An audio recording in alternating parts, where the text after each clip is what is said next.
რატომ ვეჭიდებით ისევ და ისევ მათ, ვინც ჩვენ არ გვირჩევს.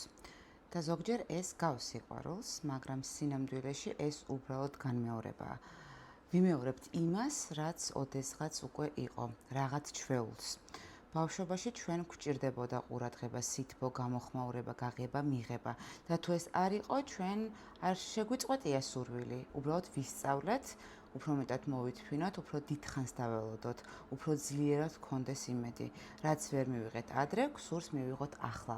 ძველ გრძნობებს ახალი ემატება, ძველ მოთხოვნილებას ახალი და უფრო ძლიერად განვიცდით დანაკლისს. ახლა კი ზრდასრულ ასაკში, ზრდასრულ სამყაროში შევხვდებით იმათ, ვინც არ გვიპასუხებს და არაცნობიერად რაღაც ჩვენში ამბობს. დაელოდე კიდევ ცოტა და ის აუცილებლად აგირჩევს. აგირჩევს თუ სწორად მოიქცევი. თუმცა ვფიქრობ, რომ ჭეშმარიტება სულ სხვაა. ვფიქრობ, სიყვარული, რომელიც ნამდვილია, არ გვაძლევს შეგრძნებას, რომ ვართ ზედმეტი, არასაკმარისი. არ მოითხოვს ჩვენგან დავამტკიცოთ, რომ ვართ ღირსი და არ არის აშენებული ტკივილზე, რომ არ გვისმენენ, ვერ გვიღებენ.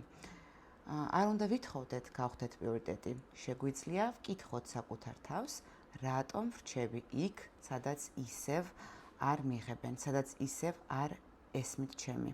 და შესაძლოა ამ შეკითხვის დასმა დაგვეხმაროს ავირჩიოთ საკუთარი თავი. რომ არ ჩავიკეტოთ და რომ შევწყვიტოთ ძველი გამოცდილებების განმეორება, ტკივნეული გამოცდილებებით ცხოვრება. ზოგჯერ ყველაზე მნიშვნელოვანი არჩევანია. შეწყვიტო იმის ლოდინი, ვინც ჩვენთან არასდროს მოვა და დაიწყო საკუთარი თავისკენ სიარული. კომენტარებში გამიზიარეთ თქვენი გამოცდილება. ნახვამდის.